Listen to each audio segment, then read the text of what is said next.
पाटण आगाराच्या विरोधात राष्ट्रवादी विद्यार्थी काँग्रेस करणार रास्ता रोको आंदोलन।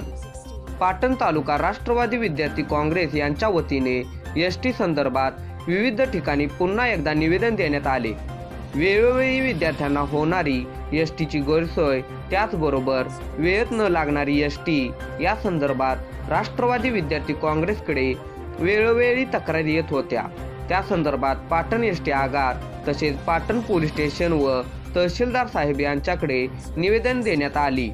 या निवेदनामध्ये देण्यात आलेल्या निवेदनाची दखल न घेतल्यास रास्ता रोको आंदोलन करणार असल्याचा इशारा पाटण तालुका राष्ट्रवादी विद्यार्थी काँग्रेस अध्यक्ष संदीप लोहार यांनी दिला।